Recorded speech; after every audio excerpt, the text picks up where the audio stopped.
Guys, I got a 2017 Chevy Silverado here. I'm doing a cabin filter. So basically, there's 4 screws I believe we're going to take out. There's one right here. There's one right here. And these are Torx.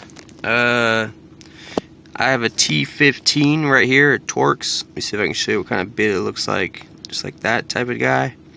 If you have like a smaller size, a slightly smaller size, they could probably still get it out, but you should probably use the right size so you don't strip them. Anyways, but before you get these bolts out, there's ones on the bottom you want to get, so I'll go ahead and show you those. Alright, under here, is this one, and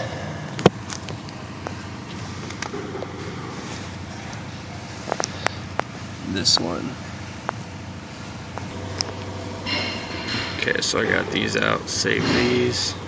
Okay, after you get the bottom ones out, let's get these ones out. I already loosened them, so these are good to go. Put these right here, don't lose them. And then let's try to pull this out. Just like that, comes out as one whole unit. And then, here we are. Looks like you go from the top tabs. Well, this one, get it from the top, and maybe it slides out.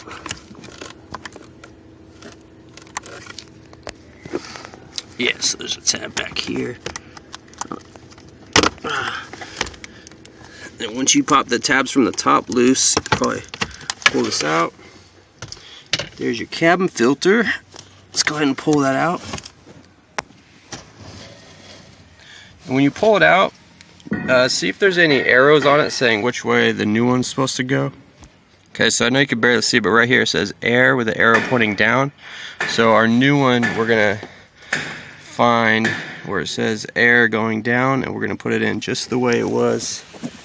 So the arrow's pointing down. These usually you have to kind of bend them a little bit to get them in. Not like bend them to break them, but just, you know, kind of wrestle them in a little bit.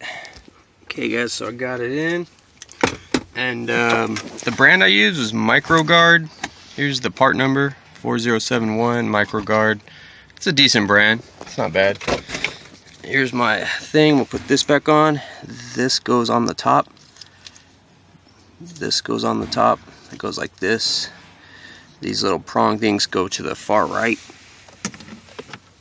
Okay, so I put the bottom tabs in first. And then the top just pops on. So now we're gonna put this back on and just put it in place and put your screws back in. Push it in. And all I did is I lined up the little plastic prongs and I pushed them, and then the bottom ones usually line up and it should hold in place. So now we could put our screws back in.